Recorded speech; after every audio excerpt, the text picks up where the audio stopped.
Allez, bonsoir à tous.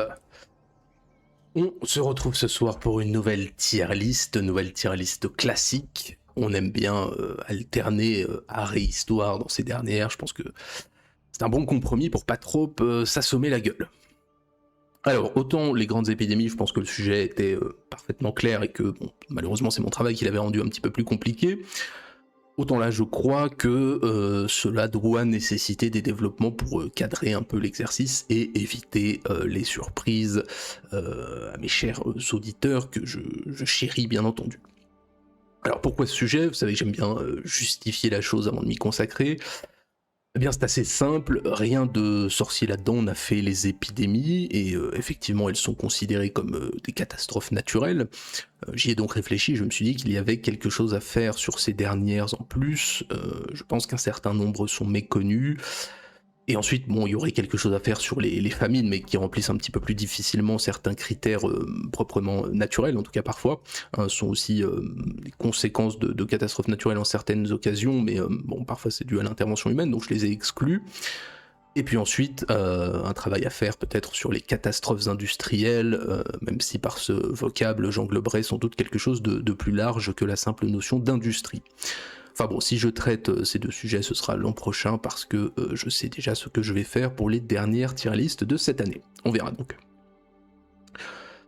Alors comment traiter ça? On rencontre un peu les mêmes problèmes à chaque vidéo. Le premier, vous êtes familier avec la chose, c'est d'essayer de faire rentrer le sujet en une ou plusieurs parties d'1h30. À partir de là, sachant que j'ai la déformation mentale de devoir fonctionner par chiffres ronds, et si possible par base décimale, ça veut dire que je dois en traiter 10 dans le temps imparti, donc le calcul est vite fait. Avec une introduction, j'ai 5 à 10 minutes pour faire le job, il faut donc trancher sur ce dont on va parler et généralement respecter une méthodologie qui a fait ses preuves, hein. Je me tiens toujours à peu près au timing prévu. Donc je pourrais pas tout dire, vous en avez l'habitude. Et deuxième problématique, qui n'est pas forcément présente sur tous les sujets, c'est ici la chronologie. Puisque des catastrophes naturelles, il y en a depuis que le monde est monde. Bien entendu, j'ai sélectionné des catastrophes qui ont eu un impact sur l'homme ou, à défaut, au moins récentes si l'impact a été limité. Hein. Bon, rien à branler des dinosaures en substance. Après, je vais pas non plus prendre que des choses du XXe siècle. Le but, c'est que l'on fasse un voyage dans le méconnu, mais sur quelques millénaires maximum. Alors attendez, il faut juste que je remette les diapos, parfait, voilà, nickel, comme ça fonctionnera. Bon, et comme d'habitude, le dernier point, c'est de savoir aussi ce que l'on nomme catastrophe naturelle, parce que c'est large. Bon, c'est une catastrophe d'origine naturelle, la tautologie est achevée, mais en gros, ce sont des dommages sur l'homme, sur la nature, sur la matière, qui ont pour cause un agent naturel avec une ampleur inhabituelle. C'est donc très large, je dis ça en tant que fait, hein, ça nous laisse une grande ampleur d'événements possibles à envisager. Une trop grande ampleur même d'ailleurs, parce que le plus dur étant d'essayer de penser à tout ce qui est naturellement possible en termes de catastrophes, avant même de penser à elles dans le détail. Surtout que sur ce sujet-là, la vision que l'on a, quand on cherche un petit peu, elle affronte aussi la définition, parce que dans la vision commune, le terme de catastrophe naturelle est un petit peu vague, ce sont, vous voyez, ce genre de destructions importantes avec des milliers de morts, plutôt dans un pays pauvre, je veux dire, le premier truc auquel on pense. Alors que dans les faits, la définition est beaucoup plus technocratique, notamment sur la question des assurances. D'ailleurs, je crois que chez nous, la catastrophe naturelle est définie dans le code des assurances, et pas ailleurs. Après, il y a des éléments autour desquels on peut avoir des discussions. Comme j'ai dit, il y a des famines où la nature va jouer le rôle principal et d'autres dans lesquelles l'homme a quand même presque toute la responsabilité. C'est pour ça que je les ai exfiltrés, hein, comme dit auparavant. J'ai parlé de l'humain aussi, je vais quand même m'autoriser quelques escapades en dehors, en termes de victimes j'entends, mais ce sera pour des choses qui restent au temps de l'humanité quand même. Voilà, c'est un peu plus précis comme ça sur le sujet. Voilà, je pense que c'est assez clair. Je vais me permettre, comme pour les épidémies, un panachage où la gravité sera bien entendu située sur un large éventail de possibilités. Nécessité de classement oblige, hein, on ne peut pas mettre que des gigantesques catastrophes, notamment parce que là on a tendance à les voir sous l'angle du nombre de morcellements, qui est quelque chose qui est un élément qui fait partie de la catastrophe naturelle, mais on ne peut pas l'y réduire. Voilà, il y a une différence entre catastrophe écologique et catastrophe humaine, même naturelle. Après, effectivement, si ça ne tue personne, fatalement, ce sera moins bien classé, si j'ose dire ainsi. Et puis en plus de cela, il faut varier les continents, donc il faut faire des choix aussi là-dessus. Le but, c'est pas de faire du toujours plus grand, toujours plus fort, du situs altus fortus, comme disait ce bon vieux Coubertin, mais d'apprendre en tout cas, et puis de découvrir pour nous tous. Et puis malheureusement, généralement, ce qu'on connaît le mieux, c'est ce qui frappe le plus durement. Typiquement, ce que j'ai mis à l'image, hein, le tsunami de 2004, hein, pour ceux qui ont connu, c'était présent médiatiquement toute la journée. Et du coup, j'ai privilégié autre chose. Par contre, ça n'est pas comme les épidémies, il n'y a pas de problème de terminologie, on va voir des catastrophes naturelles, le titre n'est pas mensonger, il n'y a pas les mêmes soucis de définition, de temporalité et compagnie. Par contre, il y a un trait qui est partagé entre les deux, c'est le souci de la répétition. De la même façon que je ne pouvais pas parler 3 fois de la peste et 3 fois du choléra, alors que j'aurais pu, et que du coup j'avais dû changer un peu la nature de la tier list sur le sujet, ici je peux pas parler de 8 éruptions volcaniques non plus. Il y aura forcément des répétitions, au moins quelques-unes, mais après l'éventail de gravité, c'est l'éventail de l'agent causal qu'on va essayer de parcourir, et tant pis si une éruption X a été plus importante qu'une avalanche Y, si j'avais envie de parler une fois d'une avalanche, par principe je l'ai fait. Voilà, je pense que j'ai fait le tour des problématiques. Je crois que vous commencez aussi un peu à connaître l'exercice. L'idée ici, comme d'habitude, c'est d'assumer un peu de superficialité. Prendre 2-3 choses, de donner envie peut-être de s'intéresser, hein, pourquoi pas, et puis de passer un petit moment de divertissement, de se rappeler aussi, comme pour les épidémies d'ailleurs, que pour tous les avortons de la nature et autres admirateurs des merveilles de la biodiversité, je rappelle quand même que tout est là pour nous tuer, hein, donc il est temps quand même aussi que l'on fasse payer un petit peu à la planète ces crimes contre l'humanité à coups d'agent orange s'il le faut. Et puis encore une fois, ne m'en tenez pas rigueur s'il manque votre catastrophe naturelle préférée. Il y a des choses que j'ai écartées, les raisons sont multiples, encore une fois, par exemple Pompéi, je ne me voyais pas résumer ça en 5 minutes, il y a trop de choses à en dire qui débordent en fait de l'événement en lui-même. Je suis tout seul, c'est hors de question que j'utilise une autre intelligence que la mienne, naturelle ou artificielle, et en conséquence l'imperfection fait partie du paquet, hein, c'est normal. Et puis voilà, on pourra toujours discuter en plus de ça de ce qui est naturel ou pas. Est-ce qu'un mur qui s'écroule c'est naturel ? Oui et non, c'est un effet naturel sur quelque chose qui ne l'est pas forcément. Donc voilà, on essaiera de classer tout ça, avec plus ou moins de précision, hein, comme d'habitude, mais selon l'impact, le nombre de victimes, les traces dans la mémoire collective, les effets sur la nature, sur l'humain, bref, tout un ensemble de choses pour essayer d'ordonner le monde de la catastrophe. Allez, c'est parti, et on va pouvoir commencer, bougeons pas, hop, alors il faut quand même que je mette... non, on peut passer aux images directement, c'est parfait, non, on va pas se prendre la tête, je ferai le petit tableau par la suite, pas de problème, et nous allons commencer par cette explosion de Santorin, qui se déroule vers 1600 avant Jésus-Christ, donc à Santorin ou Terra, hein, si je dis pas de bêtises aujourd'hui, en mer Égée, et qui correspond bien entendu à une éruption volcanique.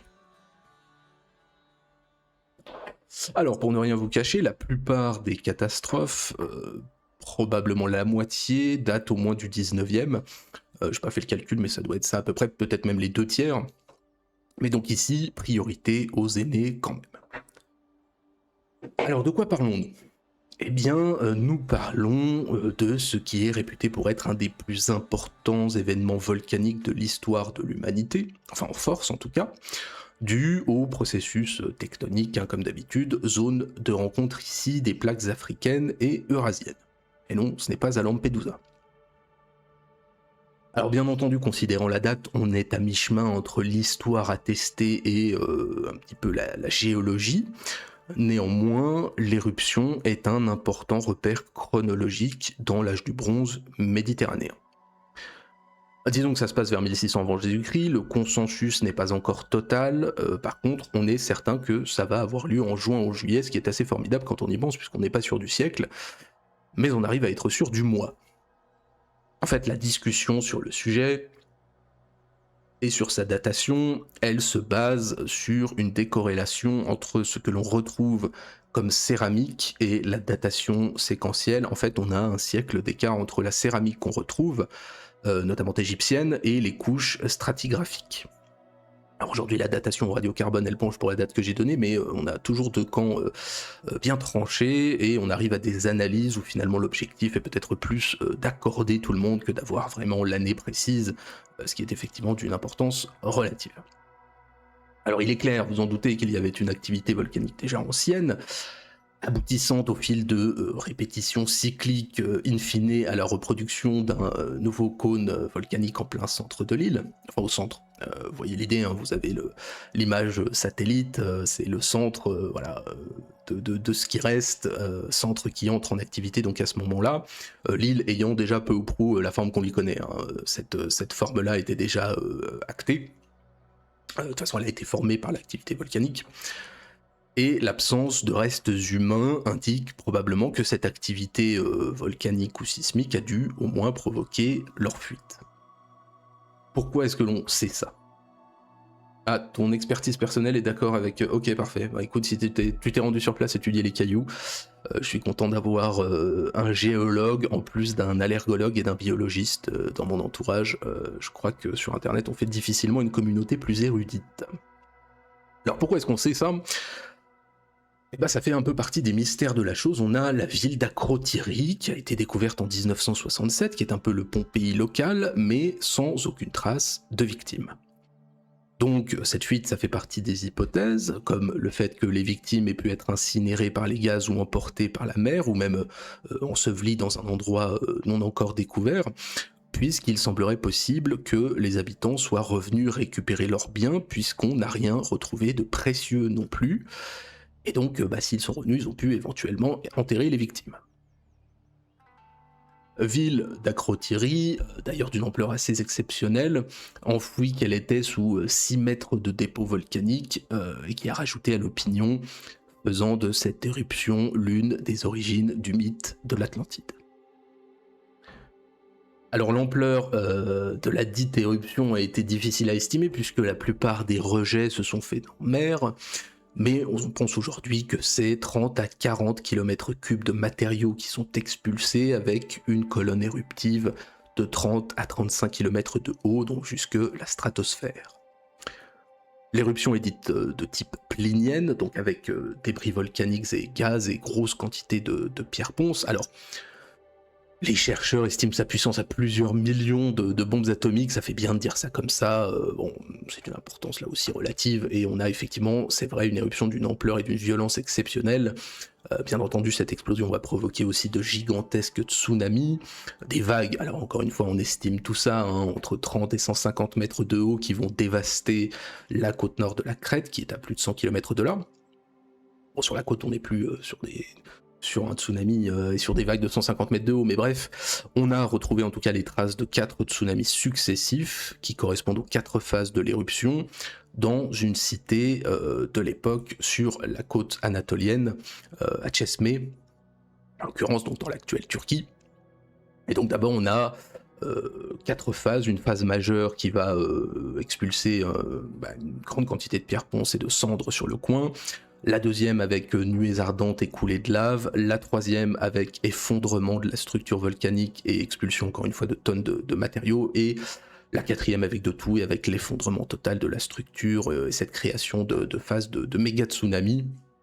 Et donc ce sont finalement des vagues d'une ampleur énorme qui vont plus ou moins asmater toute la Méditerranée orientale, avec sans doute une tendance et une orientation vers la Crète et la Turquie, probablement pas vers l'Égypte.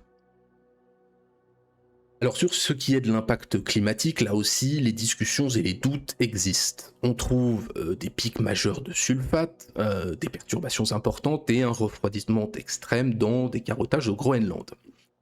Le problème, c'est qu'en l'absence de date sûre, on n'a pas de correspondance sûre non plus. On a pu attribuer ça aussi à une autre éruption qui est intervenue en Alaska, donc pas de consensus.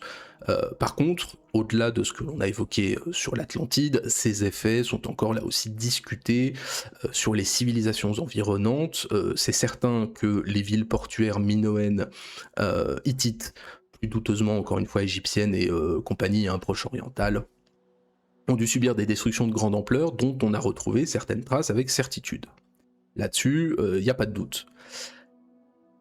Malgré tout, les conséquences ont dû être indirectes sur la région parce que on sait que la période suivante est l'une des plus brillantes de la dite civilisation minoenne, par exemple, qui va durer après ça encore quelques siècles et de toute façon qui n'entre pas en déclin avant, encore une fois ça dépend de la date, mais 100 ou 150 ans après l'explosion. Et on n'a aucune trace écrite ou picturale de la chose chez eux. Vous avez ici une reproduction de Knossos par notre bon Gollevin dont on avait déjà parlé. La plupart des sites touchés que l'on a vus sont reconstruits, on en a quelques-uns qui déclinent, et en fait cette idée, on va dire, d'une explosion de Santorin liée à la disparition de la civilisation minoenne s'était répandue jusque dans les années 60, alors, ce qui était tout à fait compréhensible par ailleurs. Depuis, on a cessé de donner du crédit à cette idée.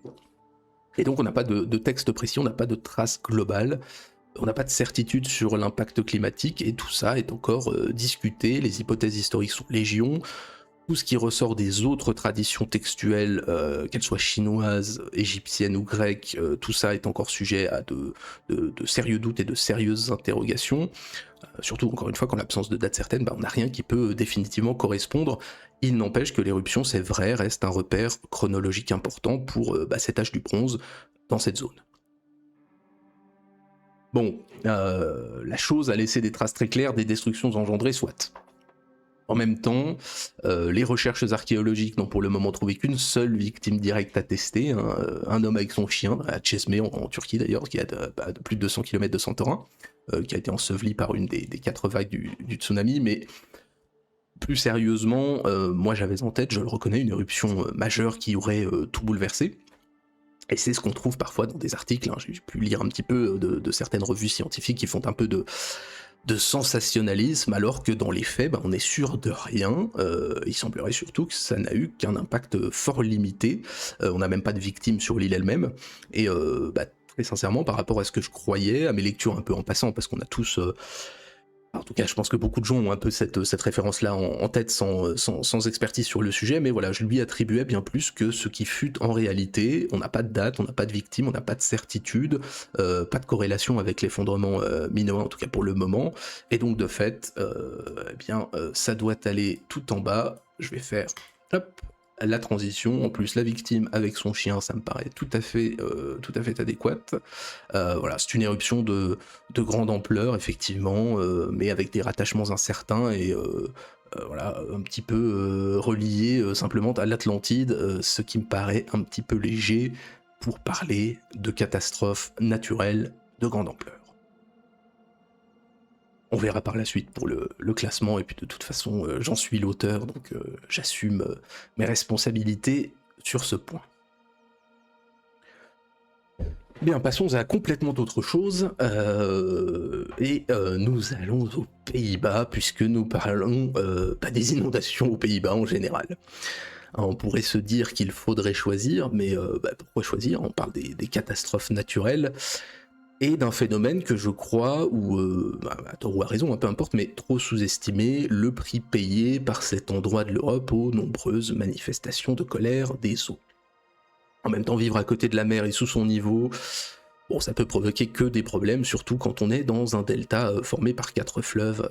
Voilà, fatalement, ça devait arriver, et ça arriva à de nombreuses reprises. Alors comment illustrer tout ça ? Eh bien, en tout cas, dans ce que l'on a d'enregistré de certains, l'endroit, principalement d'ailleurs la Zélande, l'embouchure de l'Escaut, donc cette zone sud que vous voyez, va enregistrer 70 épisodes de crues, d'inondations et de raz-de-marée entre 840 et 2020, donc attestés, c'est-à-dire un petit peu moins de 6 par siècle. Et on ne parle pas d'avoir les pieds dans l'eau, bien sûr, on parle d'une modification de la géographie du pays. La carte là, que vous avez sous les yeux ne montre que ce qui a été gagné. On parle avant ça de centaines de villes et de villages détruits, voire définitivement engloutis, de centaines de milliers de morts, si ce n'est plus. Donc si d'importantes inondations et crues et leurs milliers de morts sont cités auparavant, la première qui semble modifier structurellement la zone et que l'on connaisse avec certitude, c'est le raz-de-marée de 1134 qui va transformer la Zélande en archipel qu'elle n'est plus depuis. L'année suivante, alors quelques décennies après, en 1164, c'est principalement la Frise, donc au nord, qui est inondée. Les chroniqueurs parlent de 20 000 morts. Alors est-ce qu'on va faire la liste? Oui, on va la faire, donc allons-y. En 1170, les crues vont assécher l'embouchure de l'Amstel, ce qui va permettre la création de ce qui sera Amsterdam. Le XIIIe siècle va compter une douzaine d'inondations majeures, dont celle de 1287 qui engloutit une trentaine de villages et tue plusieurs dizaines de milliers de personnes, qui va contribuer aussi au maintien du frison occidental comme langue en transformant toute la topographie du pays. Le 14e pas mieux, puisque les inondations de 1362 font encore une fois des dizaines de milliers de morts et vont engloutir la fameuse, ou pas en tout cas, ça fait partie de ces villes légendaires, la ville de Rungholt, qui est aujourd'hui en Frise allemande actuelle, mais à l'époque les choses sont un petit peu différentes. La cité est un petit peu mythique, on a encore des gens qui y plongent pour retrouver des artefacts, hein, vous la voyez normalement au centre de l'image. Alors effectivement aujourd'hui c'est en Allemagne, mais bon la Frise est un territoire différent à l'époque.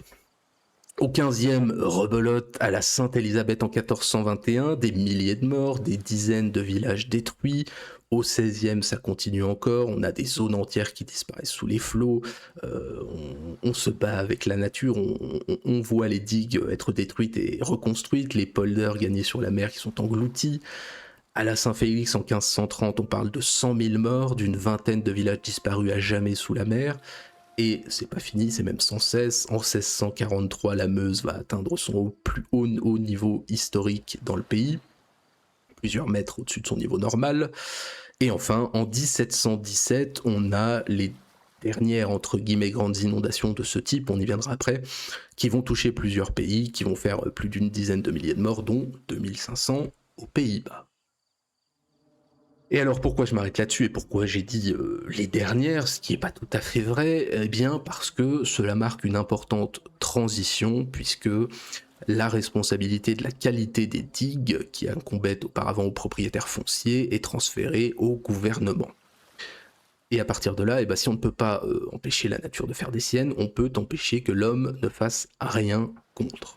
Alors je sais que ça va faire mal au cœur des tenants du privé qui vont découvrir que la puissance publique fait un meilleur boulot que des intérêts particuliers qui laissent les digues à l'abandon, qui préfèrent ne pas payer pour leur entretien, mais c'est comme ça. Alors bien entendu, ça n'empêchera pas les crues, ça n'empêchera pas les inondations et autres tempêtes, on aura quelques centaines de morts de ci, de là au cours des siècles, des villages abandonnés, d'un territoire qui sera toujours effectivement modifié à la mesure de la chose. Des situations fatalement périodiquement désastreuses pour les habitants, les bêtes, les récoltes, des dégâts matériels considérables, mais on ne connaîtra plus jamais la même chose que les dizaines de milliers de morts récurrents de chaque siècle précédent. Et si on va avoir un travail constant de réflexion technique pour toujours lutter contre la nature, même si encore une fois, malgré toutes ces mesures gouvernementales d'envergure, on sera toujours à la merci d'importantes inondations, mais encore une fois, on aura dans le futur plus de dégâts matériels qu'humains. Le dernier vrai épisode meurtrier après d'importantes inondations, ce sera en 1953, avec malheureusement une nouvelle rupture des digues due aux tempêtes qui poussent la mer, ce qu'on appelle des ondes de tempête en langage technique. Et encore une fois, on se rendra compte que la nature, malheureusement, outrepasse toujours le pire auquel on s'est préparé. On comptera quand même 1836 victimes dans les pays, 100 000 personnes qui vont perdre leur logement, des dizaines de milliers de têtes de bétail qui sont emportées, des 150 000 hectares inondés, ce qui d'ailleurs pour le coup aura un effet de boom économique dans la région, puisque les travaux de reconstruction vont générer une tonne d'emplois et le PIB hollandais va progresser de 8% dans l'année, comme quoi une bonne inondation, ça fait toujours du bien. Vous voyez ici une image du résultat de ces inondations de 1953. Image parmi d'autres, bien entendu. Alors au global, c'est quand même une histoire assez gigantesque, c'est l'histoire d'une abnégation millénaire pour survivre à la nature, avec des effets physiques, humains et matériels innombrables. Dès les premiers habitants de la zone, on le sait, on construit des collines artificielles, c'est l'histoire après des extractions de tourbes qui vont fragiliser les sols, c'est l'histoire des digues qu'on construit dès le 11e, on va en construire 20 000 km dans le pays quand même, c'est l'histoire de ces moulins, bien entendu, si célèbres dans le pays pour créer des polders. des fleuves dont on modifie les cours depuis les Romains, des canaux qu'on met partout, la lutte contre la salinité, l'histoire finalement d'une vigilance perpétuelle qui fait presque partie de la politique d'un pays, puisque, peut-être que vous ne le saviez pas, mais on dépose encore 10 millions de mètres cubes de sable chaque année sur les côtes des Pays-Bas. Comme dit le dicton dans le pays, les Néerlandais ont créé les Pays-Bas. Il n'est pas sûr qu'il y ait beaucoup de pays dont l'histoire et la géographie sont si complètement liées à la nature et à l'homme. Un quart de la superficie du pays sont des polders obtenus en asséchant toutes ces zones aqueuses. Et au global, les inondations ont porté un nombre vraiment très important de vies, hein, des centaines de milliers allègrement, et probablement qu'aucun pays dans le monde n'a autant de villages engloutis par les eaux, à mon humble avis. Bref, une histoire incroyable. Alors attendez, je fais la transition.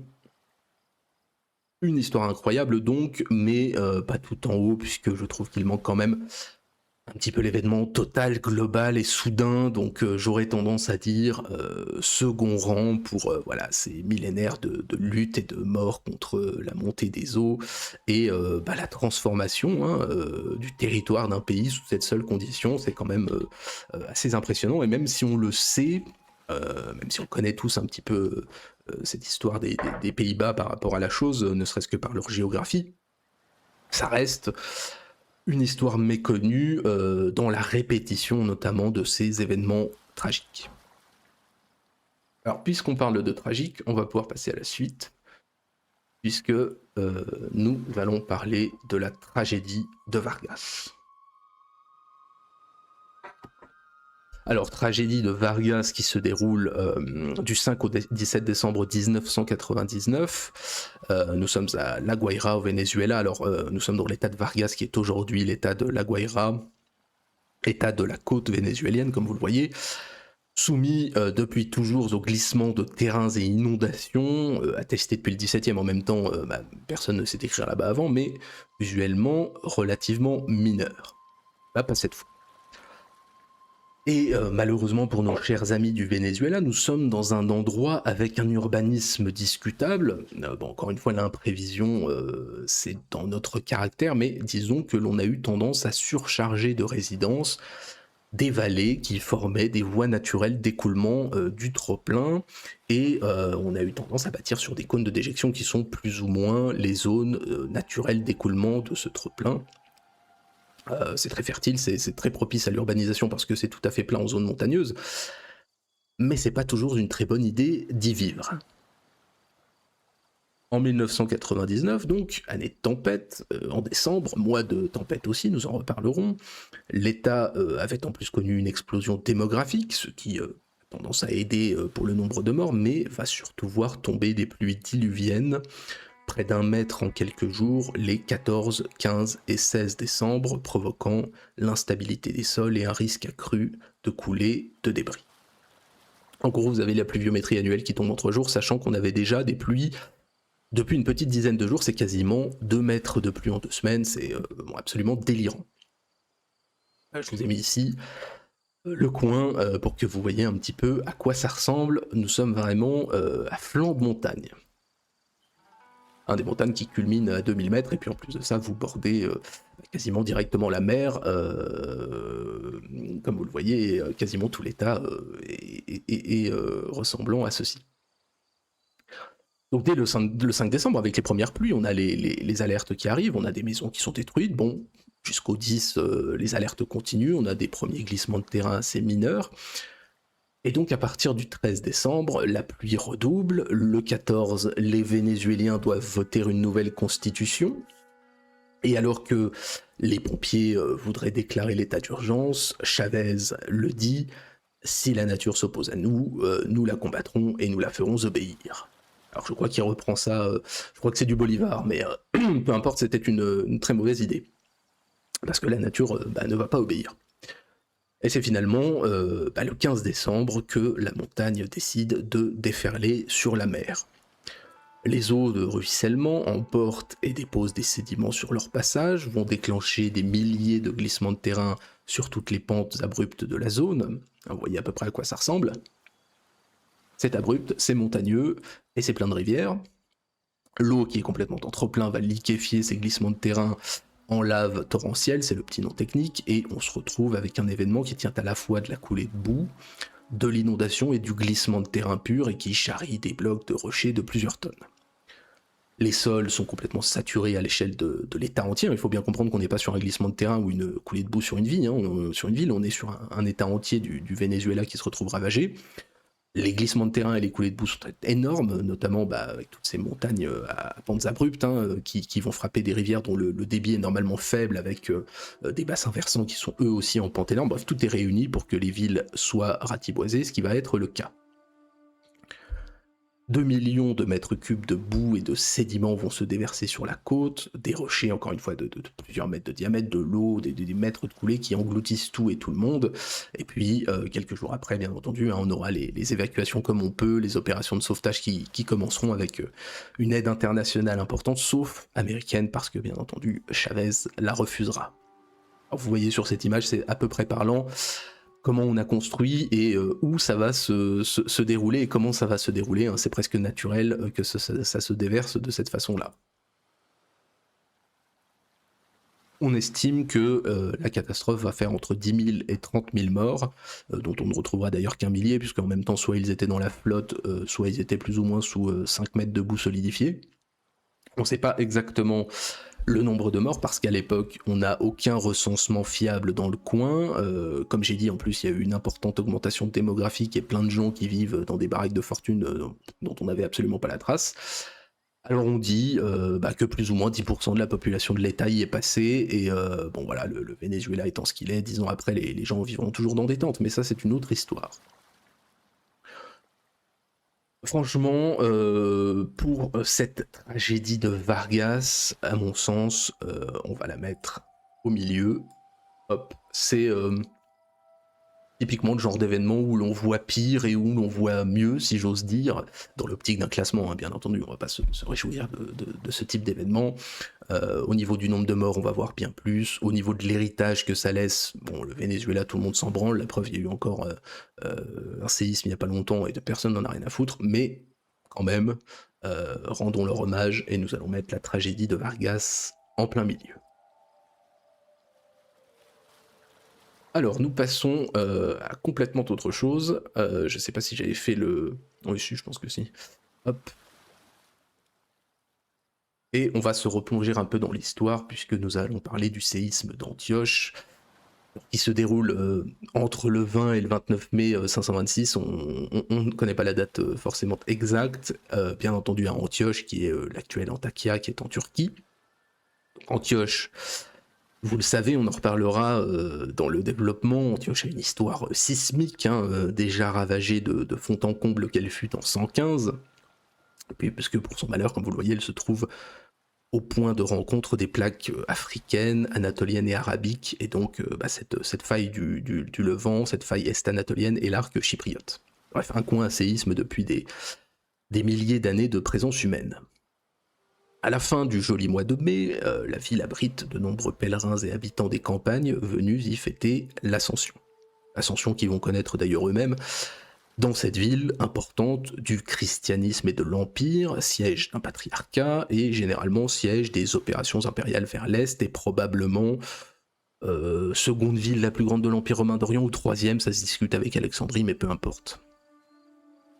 On ne sait pas exactement quel jour le séisme frappe la ville, mais la plupart des chroniques parlent de notre 29 mai 526, débutant à la mi-journée, à l'heure où les gens allument le feu pour préparer le repas.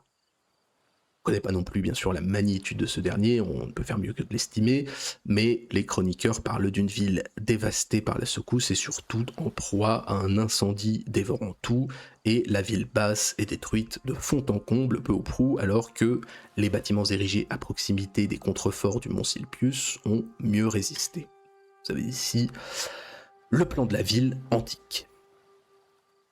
En fait, plus qu'un séisme finalement assez grave, pas non plus hors des proportions connues, c'est l'heure à laquelle il se passe et les feux allumés dans chaque maison qui vont entraîner un énorme incendie qui va durer plus d'une semaine, décrit plus ou moins par les chroniqueurs comme une pluie de feu.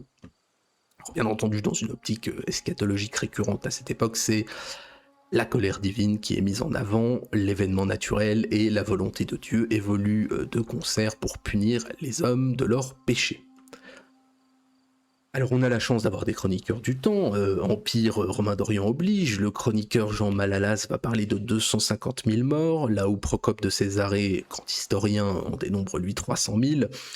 Peut-être que ce sont les victimes de toute la province, peut-être que ce sont des gens qui sont partis et qu'on compte comme morts, peu importe, il semblerait que la plupart des textes reprennent le chiffre de 250 000 morts, contemporains ou non d'ailleurs. Alors il est difficile de donner le nombre d'habitants de la cité qui a été plusieurs fois ravagée, dont la population avait été déportée par les Sassanides 2 siècles avant, mais l'on peut estimer qu'elle comptait probablement 300 000 habitants. Dans les deux cas, quoi qu'il arrive, peu importe les chiffres, c'est une importante dîme divine qui est prélevée, même si l'on ne connaîtra jamais, au vu de la date, le chiffre exact. Vous avez ici le séisme de 2023 qui a ravagé la région d'Antioche à nouveau et qui a fait plus de 50 000 morts, comme quoi voilà, malheureusement pour les habitants, changer de Dieu n'a pas apaisé sa colère. Mais donc l'Empire étant ce qu'il est, bon l'époque est ce qu'elle est aussi, donc pendant plusieurs semaines c'est l'anarchie bien entendu, tout le monde se barre, le gouvernement local n'existe plus, on s'assassine, on se vole pour survivre, mais l'Empire étant ce qu'il est quand même, des fonds sont immédiatement envoyés de Constantinople pour la remise en état des infrastructures, pour les déblaiements, pour les reconstructions, ce qui coûtera d'ailleurs 1 tonne d'or au trésor impérial de Justin Ier, puis rapidement de Justinien l'année suivant le séisme, qui dit-on avait profondément affecté l'empereur précédent. Les chroniqueurs décrivent aussi ces opérations qui ressemblent finalement à celles que l'on connaît encore, les déblaiements frénétiques pour retrouver les survivants, tout ce que l'on voit voilà, de nos jours, les miracles en moins. Enfin, les miracles existent encore, mais ils sont plus divins. Le plus rigolo étant que la ville sera touchée par une importante réplique peu de temps après, en novembre 528, qui détruira absolument tout ce qui a été reconstruit, mais qui ne fera pour le coup que 5000 morts, puisque la ville était encore dépeuplée. L'hiver qui arrive vite en plus va empêcher d'envoyer de l'aide, et là, alors là bon, les gens sur place vont devenir des flagellants zinzins, persuadés qu'on va tous mourir. Alors Justinien, lui, ne sait pas si tout le monde va mourir, par contre, il constate que tout ça, ça coûte un bras. Donc si l'on envoie extensivement du pognon pour rétablir les lieux saints et les services publics détruits pour faire revenir le plus rapidement possible les habitants, on ne va pas faire que cela, on va décider qu'on va abattre la muraille romaine, on va reconstruire une ville plus petite et on va renommer la ville en Théopolis, en espérant bien entendu conjurer le sort en lui donnant un nom divin. Vous avez ici un dessin de Ganlevin de l'Antioche antique, on va dire à son pinacle. Et deuxième conséquence géographique importante pour la cité, son port, c'est le site de Pierry, se retrouve ensablé et colmaté par les apports d'alluvions et un soulèvement de terre estimé de près d'1 mètre, ce qui va rendre bien entendu la navigation dans le port fermé impossible, ce qui est un coût important pour sa richesse et sa prospérité. Et donc renommée, redessinée, ça n'ira pas mieux par la suite puisqu'elle est pillée de fond en comble par les Sassanides à nouveau en 540, les habitants seront déportés, elle connaîtra un nouveau tremblement de terre en 588 qui fera 60 000 morts, jusqu'au plus récent là en 2023 en Turquie et Syrie, plus ou moins au même endroit, qui fera 50 000 morts à nouveau comme je l'ai dit. Alors si on prend les chiffres, enlever le diapo, bougez pas. Alors si on prend les chiffres, effectivement, on peut toujours contester les chiffres antiques, c'est certain, mais au moins ici on a des historiens et chroniqueurs contemporains de la chose, donc bon, si on s'en sert pas, c'est con. Et donc si on prend les textes, c'est l'une des catastrophes naturelles les plus meurtrières de l'histoire. Alors beaucoup de morts, énormément de morts, mais bon, ça manque un petit peu d'impact global malgré la restructuration de la ville et de son port. Donc moi je l'ai mis au second rang parce que il y a quand même un petit manque de postérité. Je veux dire, bon, le séisme d'Antioche de 526, tout le monde s'en tape, mais comme on part sur 250 000 morts quand même, c'est pas rien. Et puis, en plus de ça, vous connaissez ma subjectivité impériale. Ce qui touche l'Empire romain d'Orient nous touche, bien entendu, tous. Et si ça n'est pas le cas, vous avez tort. Bien, nouveau saut dans l'histoire, puisque eh bien, nous allons parler maintenant de la grande sécheresse de 1540 en Europe. Bon là, tout est dans le titre, pas de surprise. Commencez pas à parler de réchauffement ou de pas réchauffement, il fait bien trop chaud l'été. Après moi je vais climatiser ma maison, ce sera votre problème et plus le mien. Donc la sécheresse de 1540, ça a été un épisode exceptionnel de 11 mois. Généralement, on le détermine à partir des données d'observations en climatologie historique, notamment en observation phénologique, donc floraison et tout ça, ou avec la dendroclimatologie à partir des arbres. Et on estime que la température de l'été 1540 a été supérieure à celle de 2003, que la pluviométrie annuelle a été bien plus basse, ce qui est d'ailleurs une exception dans le petit âge glaciaire, en gros de 1250, 1300 à 1800, peu importe. Techniquement, on estime, encore une fois, on essaye de comment dirais-je, rétablir ce qui a pu se passer. On estime finalement qu'une zone de haute pression exceptionnellement stable s'est installée, ce qui va bloquer les courants d'air atlantique. On est plus ou moins en train de stagner dans une étuve européenne.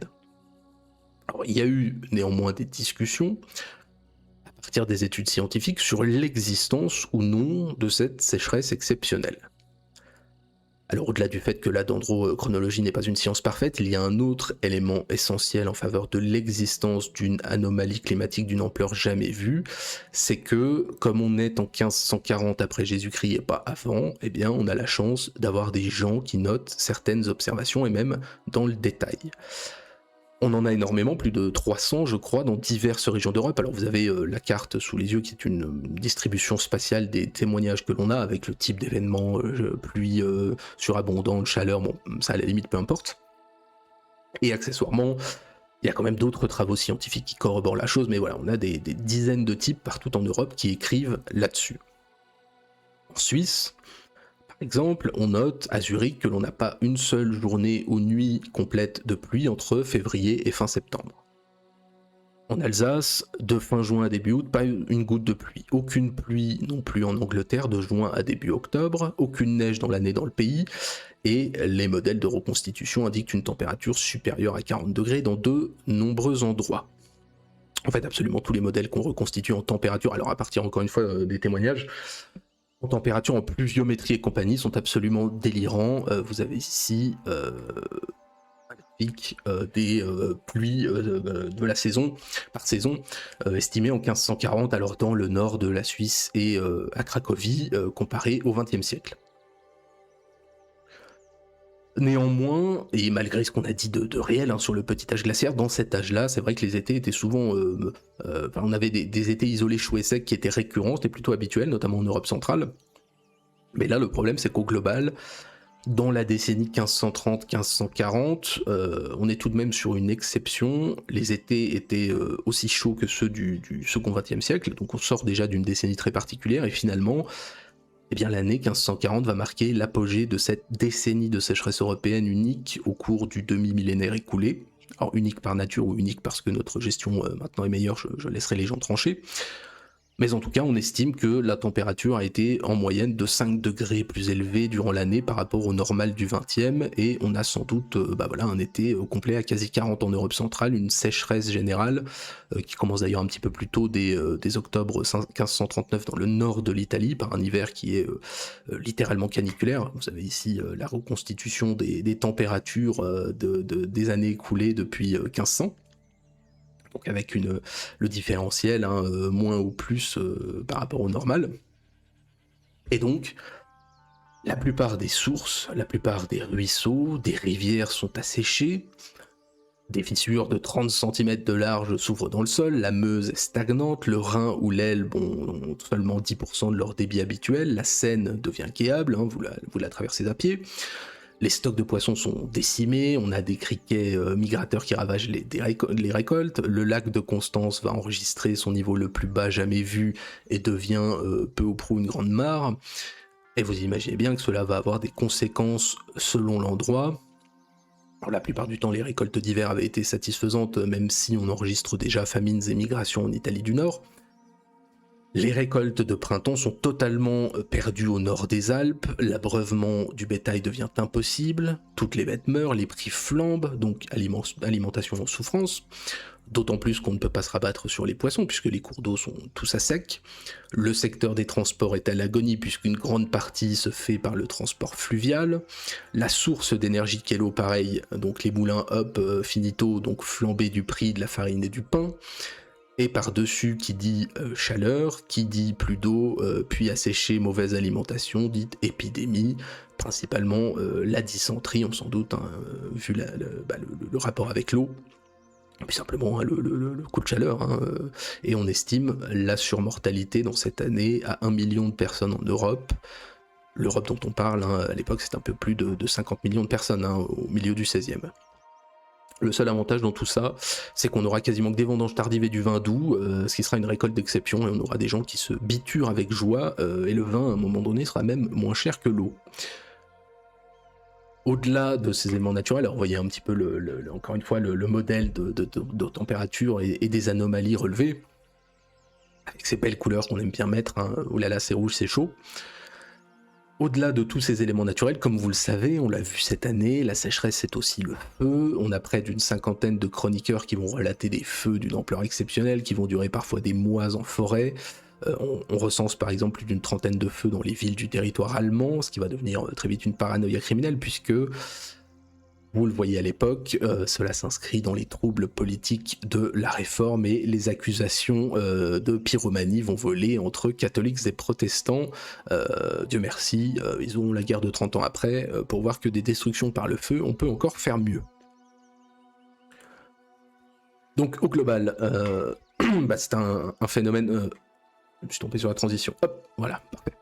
Un phénomène de méga sécheresse. Dans les pistes de réflexion qu'on a aujourd'hui, on en vient aussi à étudier le phénomène actuel comme assez similaire à ce qui s'est produit il y a 500 ans. Ça n'est pas mon domaine d'expertise. Il est possible en tout cas que cela, il est même probable que cela soit la pire canicule de l'histoire européenne, en tout cas enregistrée. Il n'empêche que ça reste un petit peu plus difficile à classer, parce que ce qui vient tempérer tout ça, c'est qu'on aura par la suite un retour à la normale climatique, ce qui en fait un événement finalement passager, et puis à l'époque il n'y a pas d'éco-anxiété pour les gueux du temps, parce qu'ils ont autre chose à foutre en plus, donc je pense que tout le monde a oublié, ça aurait mérité son second rang, mais au vu d'une postérité quand même finalement assez effacée, en tout cas je crois, ça n'ira qu'en plein milieu, et ce sera déjà pas mal. Je me permets de boire un petit coup.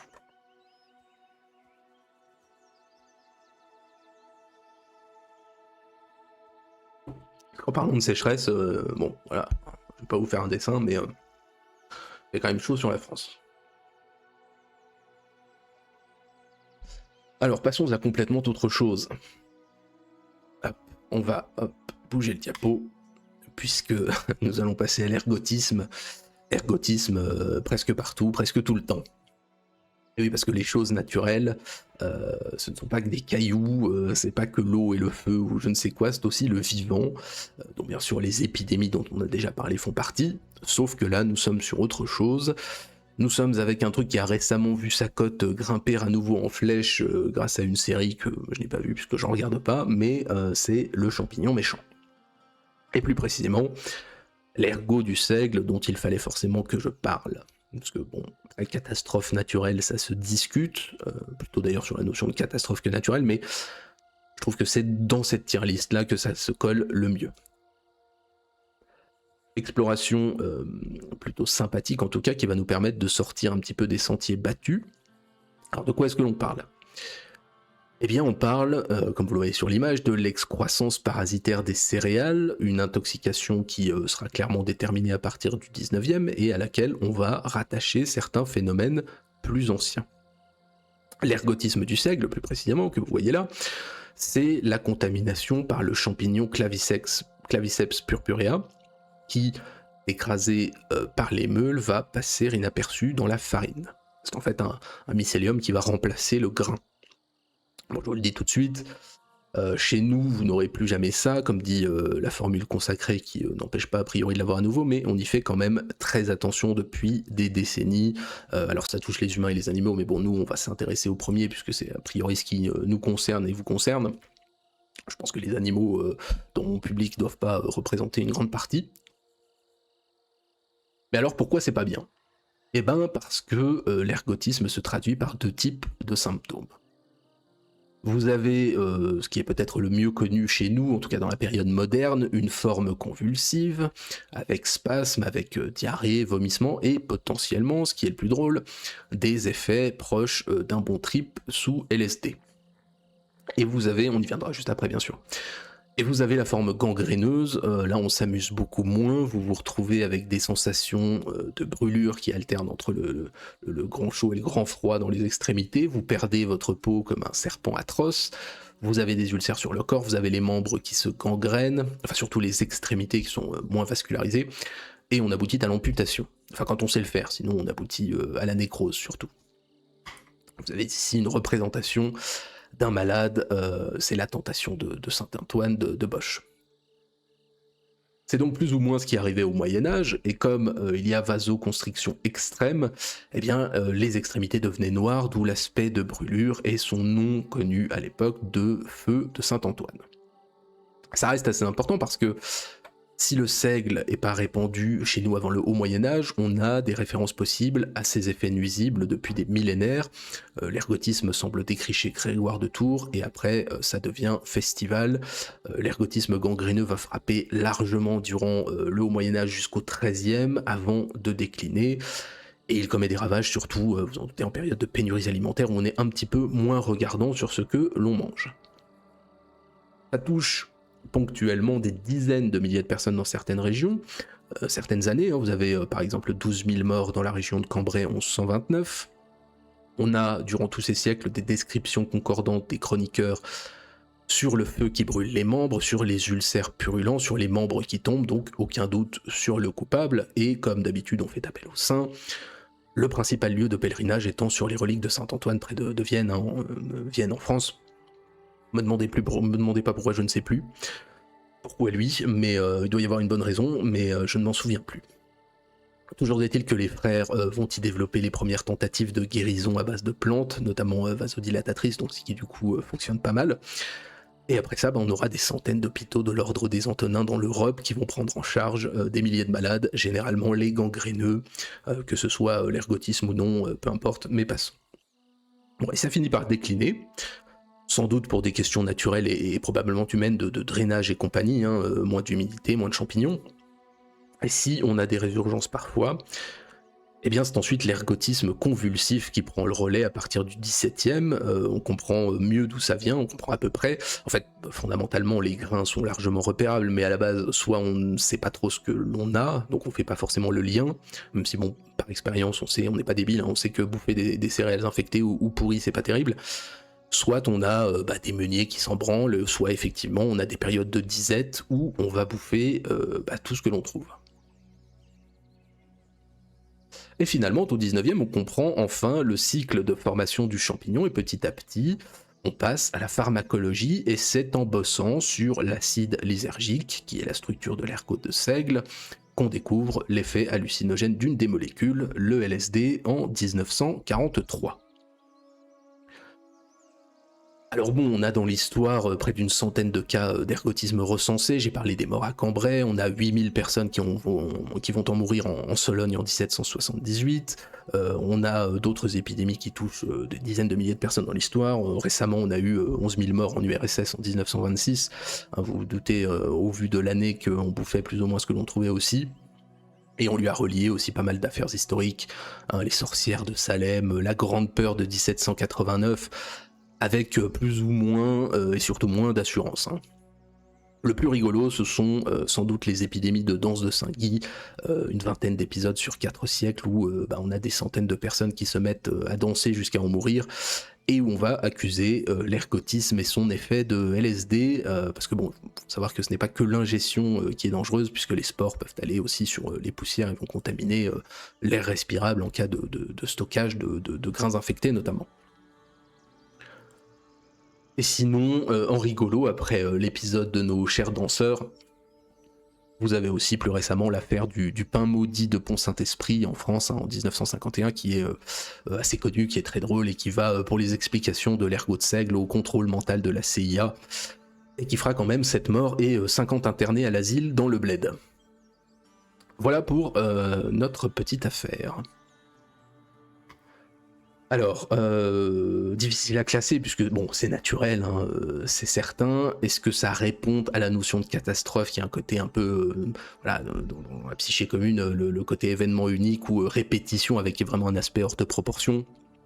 En plus, le côté vraiment élément naturel dont parfois peuvent être exclus les choses alimentaires, puisqu'il y a une part d'intervention humaine. Bon, pour moi, ça y répond parce que c'est sur plusieurs siècles, même si c'est pas toujours facile d'assurer avec certitude que c'est bien l'ergotisme qui frappe à chaque fois, mais ça a quand même eu des effets tangibles, des pelletées de mort, et voilà, ça reste un coupable naturel.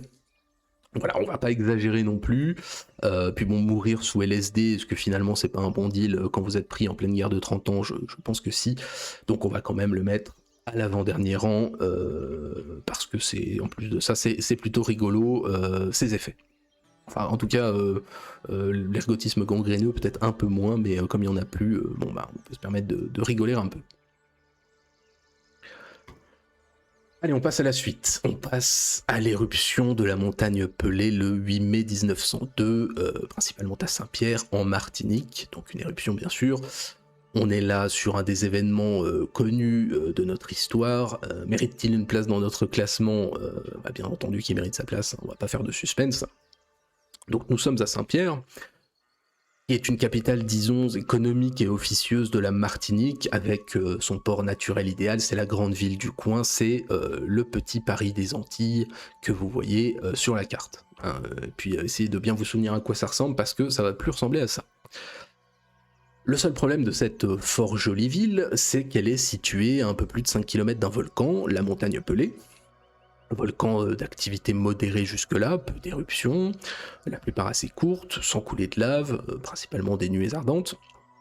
On estime qu'on a eu une trentaine d'éruptions en 15 000 ans, et depuis l'arrivée des Français en 1635, eh bien on n'en avait eu que deux, en 1792 et en 1851, deux éruptions sans gravité, hein, des effets qui étaient réduits aux alentours du cratère. Donc techniquement on était dans la troisième phase depuis 1889, mais bon voilà, rien de spécialement inquiétant non plus. Le volcan était donc réveillé depuis un bail, hein, plus de 10 ans, avec fumerolles et compagnie, mais on va pas s'inquiéter non plus ad vitam aeternam, y a rien. Et au début de l'année 1902, ça va commencer à s'exciter, mais tout va toujours bien. En avril de cette année-là, la terre se met à trembler, on a des cendres qui tombent sur Saint-Pierre, on a des excursionnistes qui vont remarquer des vapeurs sulfureuses et des fumerolles, mais dormez tranquille, bonnes gens, tout va toujours bien. Le dimanche 27 avril, nos chers golems martiniquais vont aller voter pour le premier tour des législatives, alors que ça sent l'œuf pourri dans les rues sur 10 km et que tous les villages du coin patauchent dans la cendre, pendant que les types qui se baladent dans la zone témoignent que les profondeurs de la Terre font un bruit de marmite en ébullition. Donc plus sérieusement, l'administration va jouer un petit rôle dans la volonté de tenir les élections du second tour qui était prévu le 11 mai, et on va se diviser au début entre partisans de l'évacuation ou non, évacuation qui du coup ne se fera pas. Et ensuite, dès les premiers jours de mai, c'est un petit peu la nouba, séisme, détonation, crachat de cendres qui recouvre la ville, hein, qui est littéralement sous la neige de cendres. Et là, on commence un petit peu à s'exciter, on a des gens qui vont quitter la ville, on essaye d'analyser scientifiquement la situation, mais le problème c'est que personne dans le coin n'y connaît rien. Et le 5 mai, eh bien, la situation semble redevenue calme. Alors que nenni, faites confiance à la nature, puisque c'est le jour qui est choisi par toutes les bestioles du coin pour envahir la cité. Hein, donc toutes les joyeusetés de l'île, hein, fourmis, scolopendres, serpents mortels, hein, le serpent fer de lance qui est la spécialité du coin, qui vont tous se barrer à travers la ville, ce qui est jamais trop bon signe, et en plus de ça, ils vont réussir à tuer 50 personnes sur la route, ce qui est pas rien. Et en plus de ça, on va avoir la mer qui se retire d'une centaine de mètres avant d'inonder une partie de la ville. À partir du 6 mai, c'est la panique, il n'y a plus d'électricité, on n'a plus non plus de bouffe, là ça commence à sentir un petit peu la fin du monde, on ajoute à tout ça les coulées de boue volcanique, les cendres toujours plus présentes, et là, on se dit que ça va pas aller. Sauf qu'arrive le dernier jour qui est le calme avant la tempête. En effet, le 7 mai 1902, tout va bien parce que le cratère se retrouve bouché par le dôme qui a été déplacé par les séismes, ce qui en fait prépare le bouquet final du grand dégazage explosif. On a des habitants qui s'en vont, on en a d'autres qui viennent de la Cambrousse et qui s'y réfugient, Et en plus de ça, bah écoutez, tout va pour le mieux, puisque la commission scientifique nommée par le gouverneur lui dit que l'éruption ne sera finalement pas plus grave que la précédente de 1851. Du coup, le gouverneur revient sur place, ce qui va s'avérer une très mauvaise idée. Alors ceci étant, on n'est pas idiot, on a lu ces classiques, on sait ce que fait une éruption, on ignore seulement quasiment tout son déroulement et des événements qui y sont liés. Voilà, on va s'abstenir de juger en 2026. En tout cas, les seuls qui se barrent de force juste avant, ce sont des marins napolitains et leurs navires qui avaient une petite expérience en matière de volcan. On a donc une cause naturelle, très clairement. On a une responsabilité humaine, qui est celle de ne pas faire évacuer les habitants et d'interdire le départ des navires à l'ancre. Une catastrophe naturelle de grande ampleur a quand même besoin un petit peu des deux. De toute façon, élection ou pas, ça aurait été un carnage, l'évacuation complète aurait pas pu se faire. Et donc là arrive le jour du jugement dernier pour Saint-Pierre. Enfin, on rigole, mais c'est le jour de l'ascension, comme à Antioche en plus. Et donc là, c'est volcano. La pression va faire exploser le cratère dit de l'étang sec, avec une immense nuée ardente à plus de 1000 degrés qui va se retrouver bloquée par le terrain, qui va emprunter la route de la ville par une rivière, qui va y déferler à 100 km/h à 7h52 du matin, et qui va la détruire quasiment entièrement en 2 minutes, montre en main. C'est l'accouplement d'Hiroshima et de Dresde, comme vous le voyez sur cette fabuleuse image.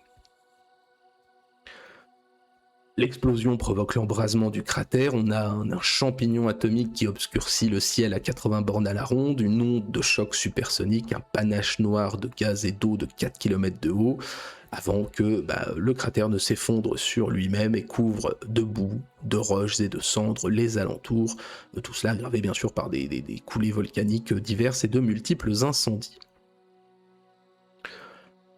Selon là où vous le prenez dans la gueule, vous mourrez de l'onde de choc, vous mourrez de l'inhalation de gaz à plusieurs centaines de degrés, vous mourrez d'un rocher sur la gueule, vous mourrez de brûlure, vous mourrez d'un bâtiment qui vous tombe dessus, bref, c'est à votre guise, littéralement tout brûle instantanément, c'est un anéantissement total sur 20 km², une pulvérisation complète des hommes et des biens. Et attention, encore une fois, on déconne pas trop, puisqu'on parle de 30 000 morts, la zone est ravagée, et Dieu merci, on a des photos, et encore une fois, comme vous voyez, on est entre Dresde après le passage des Anglais pour la ville, et Verdun après le passage des Allemands pour la campagne. En plus de ça, on a des photos qui sont prise quelques heures seulement après le drame, quelques heures parce qu'on a un navire qui se présente par exemple à 12h30, donc 4h30 après le passage de la nuée ardente, et qui ne peut ne serait-ce que mouiller dans la rade avant 15h sous peine d'embrasement direct, tellement la chaleur est folle. On a une eau de mer qui bout, littéralement au sens le plus strict. Je vous mets ici une autre photo de la ville, vous voyez quand même l'état de destruction, heureusement qu'on a des photos pour le croire, c'est assez incroyable quand même. Alors la légende voudrait qu'il y ait eu 3 survivants seulement, dans les faits on n'en a aucune idée véritable, on a notamment beaucoup de marins et de passagers sur des navires dans la rade, et sur ces navires là on a une vingtaine qui vont survivre, alors une vingtaine seulement parce que un navire ça prend feu aussi. Il n'empêche que peu importe leur nombre réel, clair et déterminé, on ne pourra jamais en savoir plus. On a 3 survivants avérés à terre, pour divers motifs d'ailleurs. Il y en a un qui était en prison par exemple. Et signe des temps, au-delà des 30 000 morts, on a 22 000 rescapés, absolument dénués de tout, qui vont se réfugier à Fort-de-France. Et au bout de 3 mois, le gouverneur du coin va décider qu'on ne leur distribuera plus aucune aide pour les forcer à retourner chez eux. Un tempora mores. Ce qui ne change pas dans tout ça, c'est l'humanitaire. On va avoir un comité d'assistance en France qui va réunir 10 millions de francs or, l'aide importante aussi des Américains qui vont envoyer 1200 tonnes de matériel, merci l'Amérique. Et on aura une seconde éruption qui sera encore plus massive le 20 mai, qui va ne tuer elle que quelques pillards, puisque tout le monde est déjà mort de toute façon. Et puis des nuées qui pour le coup vont tuer un petit millier de personnes, principalement dans des incendies, et des épisodes mineurs qui vont se poursuivre jusqu'en 1910. Alors les conséquences sur l'île sont réelles, puisque Saint-Pierre disparaît, plus ou moins, avant petite blague, vous avez le droit de rire avant de renaître de ses cendres, et Fort-de-France deviendra la ville principale. L'éruption va jouer aussi un rôle très important dans le développement de la volcanologie, un rôle même essentiel. C'est après ça qu'elle va devenir une vraie discipline, et pas le passe-temps de 3 géologues considérés plus ou moins comme farfelus. Et pour le classement, eh bien écoutez, je pense qu'avec le séisme d'Antioche au 2e rang, ça me paraît être une bonne chose. C'est un sacré événement, c'est un événement unique qui a un impact certes assez localisé, mais bon, le nombre de morts, la soudaineté, c'est pas rien non plus. Puis bon, il y a la postérité quand même chez nous, je pense que la plupart des Français connaissent cet événement, enfin non, je dois me tromper, mais disons que si vous êtes un Français qui lit un magazine de temps en temps, il y a des chances que vous connaissiez l'événement, on a des photos, on a cette proximité temporelle aussi qui compte. Voilà, il y a pléthore de raisons qui peut-être la mettent plus haut que des événements qui ont eu un impact humain et matériel plus important. On verra encore une fois si les gens sont en accord avec la chose.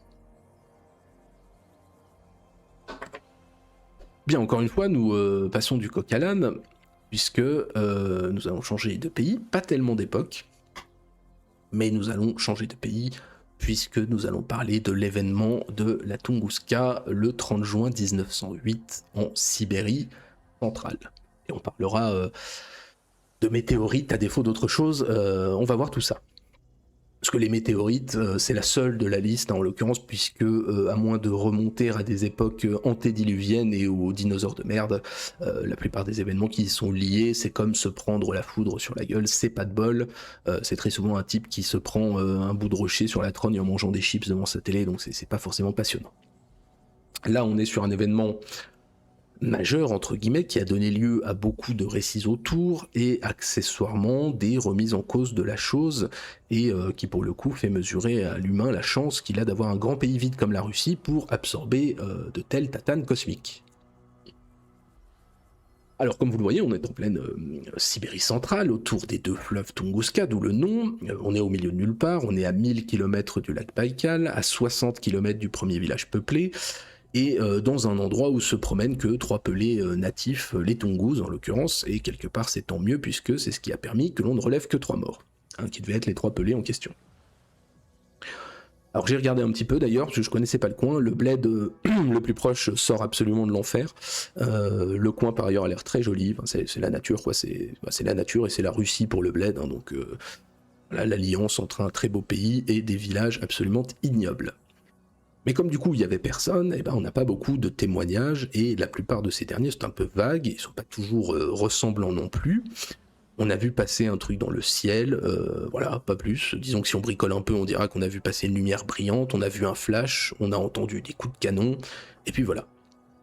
Mais bon, par ailleurs, on a quand même assez de témoignages pour savoir que ce ne sont pas non plus des petits plaisantins. Le second problème, celui qui fait naître toutes les théories du que s'est-il passé, c'est que l'on ne retrouve aucun morceau de l'objet qui aurait percuté l'endroit, et encore plus étrange, aucun cratère d'impact. Oubliez les vidéos TikTok sur le sujet, on n'a rien. On a des photos d'arbres, 20 ans plus tard, des photos, je vous en mets une de ce type-là. Donc on a des réflexions de toutes sortes sur les météorites, hein, donc astéroïdes ou comètes, sur les pentes de la trajectoire, sur on a des simulations mathématiques et physiques de toutes sortes, reste le problème de l'absence de fragments au sol que l'on n'a toujours pas pu expliquer. Et c'est pour ça qu'on parle d'ailleurs d'événements, parce qu'en fait on ne sait pas vraiment quoi dire d'autre.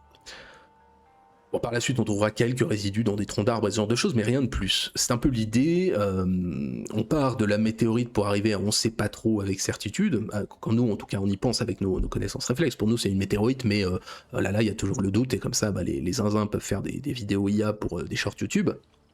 En fait c'est le contraire, c'est parce que l'on n'en a aucune idée qu'on en est arrivé au consensus de la météorite, faute de mieux.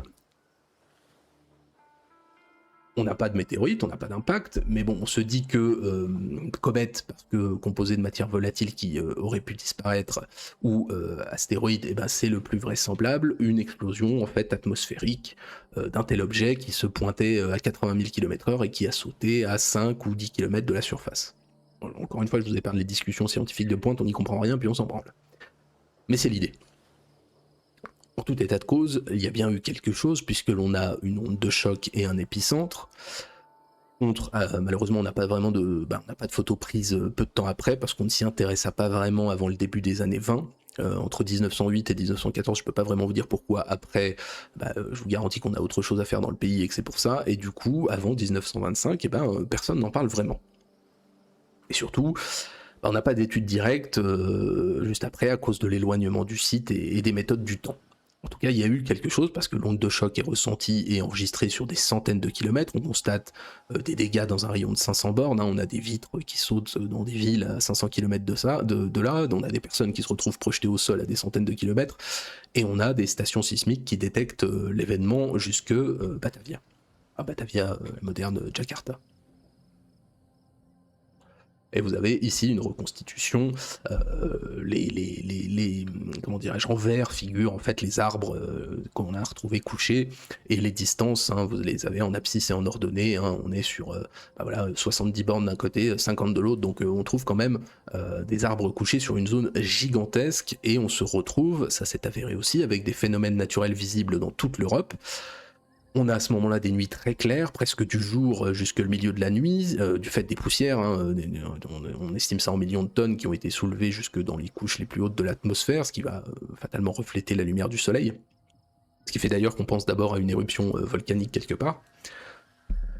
Et puis, quand les scientifiques arrivent, vous voyez avec le dessin qui est fait, on a 150 km² de forêt, et des millions d'arbres abattus, ce qui donne cette vision singulière qu'on a généralement en tête. Ces photos que j'ai mises plus tôt, les arbres abattus, 80 millions peut-on lire parfois, bon, sans certitude, j'imagine qu'on les a pas comptés, mais enfin, vous voyez les distances. Mais bon, au global, voilà, malgré les nombreuses expéditions soviétiques et ultérieures, pas moyen d'avoir autre chose que des certitudes raisonnables à partir des faisceaux d'indices. Bon, je passe sur les théories que je ne qualifierais pas de farfelues, sur les ovnis, Tesla et ses expériences sous l'antimatière, mais que je qualifierais simplement à ce stade de non prouvé, puisque je suis un homme de paix. De la même façon que la puissance de l'événement est incertaine, on parle encore une fois de 1000 fois Hiroshima, mais bon, tout ça, ça relève de l'estimation pour donner des chiffres à sensation. Toujours est-il que si l'événement a une ampleur et un volume de destruction important, il n'y a pas de doute, les carottages sur la zone vont montrer que finalement la biodiversité revient à son niveau initial en une dizaine d'années. Donc du coup, ça n'est pas grand-chose. Hop, je remets le diapo. Après, bien sûr, accessoirement, c'est la rareté aussi de ce genre d'événement qui fait que la science en perd un petit peu parfois son latin. Comme on manque d'occurrences, on manque aussi de réponses. Il n'y a pas besoin d'en dire beaucoup plus. Ça fait du mal aux arbres, ça fait du mal aux fenêtres et à Trois Sauvages et aux rennes. Donc bon, voilà, tout en bas. Là on passe à un autre morceau.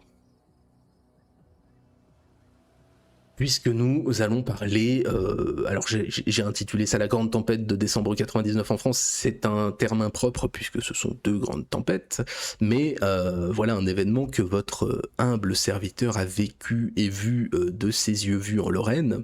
Alors plusieurs souvenirs à ce titre, déjà cette impression, alors complètement subjective bien sûr, d'une époque beaucoup moins anxiogène qu'aujourd'hui, ou même un événement de ce type constituait presque une surprise dans le calme déroulement du temps. Et d'ailleurs, vous le verrez, ça en a été une.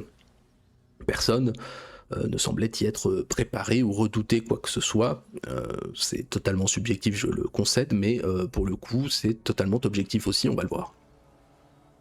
Alors le vécu de cet événement, si je peux me raconter un petit peu en quelques lignes, c'est mon propre lever, dont je me souviens parfaitement avec mes parents, et le sifflement incroyable du vent sous la porte de l'appartement. Alors, souvenir vague et lointain, certes, mais souvenir réel, souvenir accompagné aussi d'une marche avec mon paternel vers les hauteurs de la ville et vers le Bois-le-Prêtre. Bois-le-Prêtre, lieu, peut-être que vous connaissez, des terribles combats du premier conflit mondial. On en reparlera d'ailleurs un petit peu en fin d'année, pour y trouver une vue dont on ne peut sans doute jouir que rarement dans sa vie. Je vous ai mis la chose en photo alors qu'il était à un autre endroit, je crois que c'est dans les Vosges, mais peu importe, c'est-à-dire une forêt littéralement couchée dans son ensemble, et des obstacles, des troncs partout sur la route de notre petit parcours pédestre. Alors voilà peu ou prou l'ensemble de mes souvenirs relatifs à la chose. Souvenirs vagues, puisque du fait de la date, on était juste après Noël le lendemain, et que ceci, par exemple, ne m'a pas forcément marqué. Bien, alors que raconter aux plus jeunes sur cette tempête du siècle ? et d'un siècle finissant où l'on attendait plus le bug de l'an 2000 que le grand vent d'hiver. Eh bien d'abord, il s'agit, comme j'ai dit, de 2 tempêtes qui toucheront principalement la France, la Suisse et l'Allemagne. En tout cas, la première touchera les 3 pays, la seconde surtout la France. Bien entendu, on parlera de chez nous, comme de juste. Alors, nous avons en face de nous des tempêtes, strictement de nom, mais qui vont souffler comme des ouragans tropicaux. Alors pourquoi? Bon, on a de fortes dépressions, et ensuite vous vous démerdez avec la partie scientifique si vous avez envie de savoir ce qu'est une cyclogénèse, moi non. Bref, on a une dépression qui s'est formée au-dessus de Terre-Neuve, qui va traverser l'océan Atlantique, qui va s'accentuer au-dessus des terres, qui va être très concentrée, presque comparable à un phénomène tropical. Après, nous, ce qu'on veut, c'est de la destruction, c'est pas un bulletin météo, hein, comme pour les maladies, on n'est pas là pour parler science, on est là pour parler de mort, de malheur et de destruction. Donc la première que vous voyez sur la carte a pour petit nom Lothar, alors parce que ce sont les Allemands qui donnent leur nom aux dépressions hivernales, hein, me demandez pas pourquoi on a décidé ça.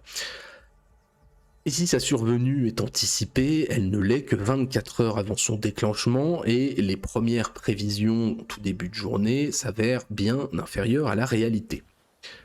L'alerte radio n'est faite qu'alors que la tempête secoue déjà la Normandie, un 26 décembre en plus, donc c'est une date assez peu propice, vous en doutez, au réveil matutinaux. Et cette première tempête frappe tout, voire exclusivement le nord de la France, sur l'axe que vous voyez. C'est la plus grande tempête en Europe depuis qu'on enregistre des données. La vitesse du vent est mesurée à 170 km/h à Paris, 150 km/h à Caen. Encore une fois, ne vous fiez pas à la ligne, hein. La tempête en déborde largement. On a des vents de près de 165 km/h à Colmar, 155 km/h à Metz, 150 km/h à Orléans. En fait, c'est un couloir venteux de 200 km de large qui se pointe et qui est à 4h du matin en Bretagne et à 10h en Alsace et qui balaye une grande partie du nord. Alors je vous le dis tout de suite, ça décoiffe, il y a peu de chances que vous ayez vu la même chose dans votre vie en France métropolitaine, en plus elle frappe la moitié du territoire, hein, donc tout le monde est soufflé. En montagne, c'est absolument délirant, on a des rafales qui sont mesurées jusqu'à 270 km/h en Allemagne à 2000 mètres d'altitude, donc autant vous dire que vous avez de quoi prendre le parapente sans équipement. Et comme si ça ne suffisait pas, eh bien le lendemain se déclenche la tempête Martin, qui va frapper elle les 27 et 28, qui est toujours aussi peu anticipée, qui est toujours aussi sous-estimée.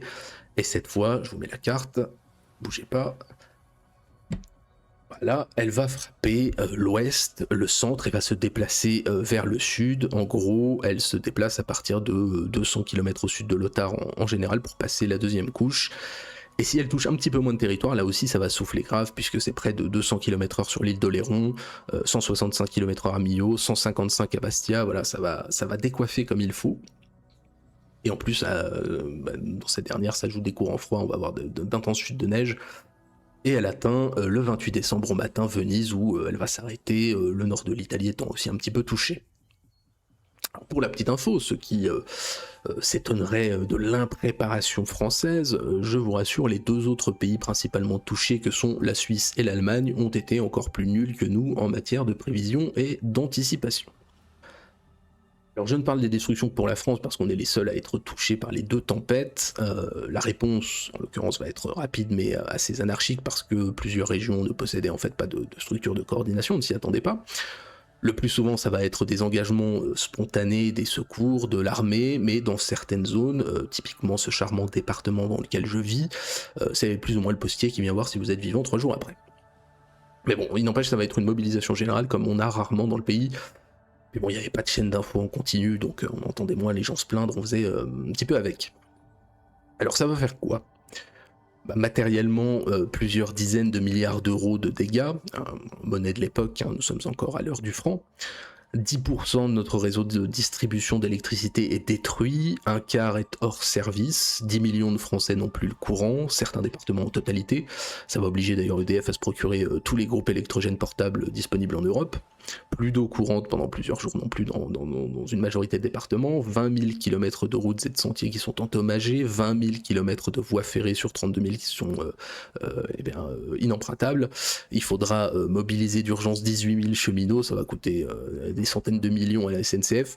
Le réseau téléphonique c'est pareil puisqu'on a 3500 antennes relais qui sont hors service, 140 millions de mètres cubes de bois sont détruits, hein, la principale région touchée étant la Lorraine bien entendu. 10 000 arbres du château de Versailles sont détruits, l'agriculture n'en parlons pas, on a des centaines de milliers d'arbres fruitiers qui sont arrachés.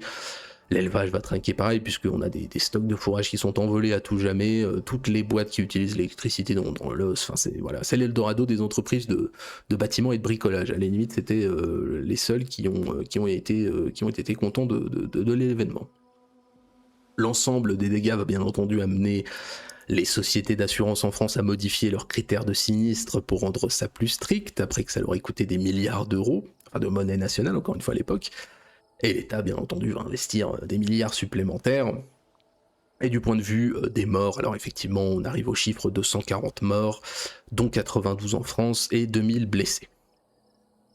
Bon, voilà pour la chose. Alors en soi, un événement mineur, mais ça tient au fait aussi de la solidité de nos constructions modernes et occidentales, aux réponses rapides des secours et compagnie. Ça aurait sans doute été pire dans le tiers-monde.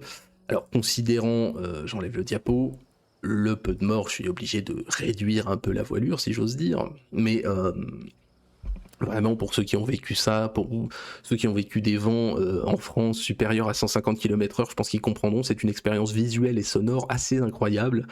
200 km/h à Oléron, je pense qu'il y a 2-3 marins qui ont dû apprendre les montagnes russes sur le tas, et ils ont dû être très contents. Bon, avant-dernier rang quand même, je peux pas le mettre tout en bas, ça a tué des gens, c'est présent dans les mémoires, c'est chez nous, c'est pas vieux, ça a fait des dégâts terribles, la tempête du siècle, quand même, on n'allait pas la mettre tout en bas non plus, ça aurait été lui manquer de respect. Bien, nous en terminons avec la liste du jour et avec un autre oublié, je crois, ou en tout cas un petit peu, mis à part les concernés comme Ziglo, un autre oublié des catastrophes naturelles, le phylloxéra. Donc après la plante, enfin le champignon plutôt, voilà l'animal. Enfin, l'insecte dégueulasse. Alors de quoi parle-t-on exactement ? Eh bien on parle de cette race de morts que sont les insectes ravageurs, un puceron ici en l'occurrence. Alors on pourrait se dire que c'est une merde de plus qui bouffe nos plantes dans les jardins, mais non. Et si on ne lui doit pas de mort, en tout cas pas direct, il y a peut-être dû avoir quelques suicides dans le monde agricole, on lui doit beaucoup de destruction quand même. Allons-y. Notre cher phylloxéra, qui désigne d'ailleurs autant l'insecte que la maladie de la vigne, puisque c'est cette dernière qui le parasite, nous vient des États-Unis. Il est décrit en 1855 et on le retrouve observé dans presque toute la France dès la décennie suivante. Alors ils sont assez formidables ces petits phylloxéra puisqu'ils prennent absolument toutes les formes, c'est tout petit, ça fait 3 mm au maximum, donc c'est quasiment microscopique. On a des femelles non sexuées qui ne volent pas, on a des formes sexuées qui ne bouffent pas, on a des femelles avec des ailes, on a des mâles qui ne volent pas, enfin c'est un animal qui prend de nombreuses formes, et en plus de ça qui a un cycle de reproduction assez dingue, je crois que c'est plus d'une quinzaine de stades, mais en gros on a un accouplement, un œuf unique qui est une femelle, qui va pondre des centaines d'œufs sans fécondation, qui vont donner naissance à des femelles qui elles-mêmes pondent des œufs avec cette fois des mâles et des femelles qui ne vivent que quelques jours uniquement pour s'accoupler, et cet accouplement va donner naissance à l'œuf unique dont on a parlé plus haut, enfin bon, c'est complètement zinzin. Et ça bute les vignes, notamment en injectant une toxine qui corrode la structure racinaire, elle en vide ensuite la sève, et elle se barre comme un prince, et la vigne crève. Mais alors pourquoi on en parle ? Eh bien parce qu'à partir de 1863, en s'attaquant aux racines des pieds de vigne, on va avoir une crise absolue dans le monde viticole, pour ce qui est à l'époque la boisson la plus importante du pays. Boisson d'ailleurs qui, pour la petite histoire, a une importance accrue seulement à partir du 18e, au mieux d'ailleurs, malgré ce que l'on pense, en 1700, c'est seulement 30 litres par an de vin par habitant, ce qui correspond plus ou moins à la consommation actuelle d'ailleurs, pour relativiser la diminution. En fait ça explose avec 80 litres par habitant dans le premier tiers du 19e, ça va doubler en 1900 pour atteindre le maximum dans les années 30, où on s'envoie 200 litres par habitant par an, ce qui doit faire, si on considérait que tous les Français en buvaient, ce qui est bien sûr pas le cas, ça fait quand même plus d'1 demi-litre par jour. Voilà, disons qu'on a plutôt un tiers des habitants de la France qui tournent à 1,5 litre de rouge par jour, sans parler du reste, on doit avoir un tiers de la population en France en 1930 qui s'envoie 2,5 litres d'alcool par jour. Bon, il faut comprendre que tout ça c'est lié aussi à la fin des octrois à l'autorisation pour quiconque d'ouvrir un débit de boisson à partir de 1880 sur simple déclaration en mairie. Enfin bon bref, c'est pas juste les gens qui s'avinent pour le plaisir. Et en plus de ça, je vous rappelle, hein, c'est un aliment sain, hein, en tout cas à l'époque, si on suit les recommandations de l'Académie nationale de médecine, au début du XXe siècle, la norme tolérable, c'est encore 75 centilitres par repas. Par repas, alors je sais pas s'il compte le petit déjeuner, mais enfin ça fait quand même beaucoup. Et puis vous le voyez ici, même sur les réclames qui ont un demi-siècle, qui sont un demi-siècle plus tardifs, hein, on est à peu près là dans les années 50-60, on est passé à 1 litre par jour, bon, pas plus, hein, parce qu'après c'est pas bien. D'ailleurs dans la guerre de 14, c'est la seule ration qui va augmenter, malgré ce qu'on pourrait penser, c'est seulement 25 centilitres par jour pour le poilu en 1914, et en 1918, bon, on atteindra quand même la bouteille quotidienne, hein, bon, qui reste du pinard de merde coupé à l'eau, mais voilà. Passons sur l'éthylisme, c'est pas le sujet, je sais pas pourquoi je parle là-dessus.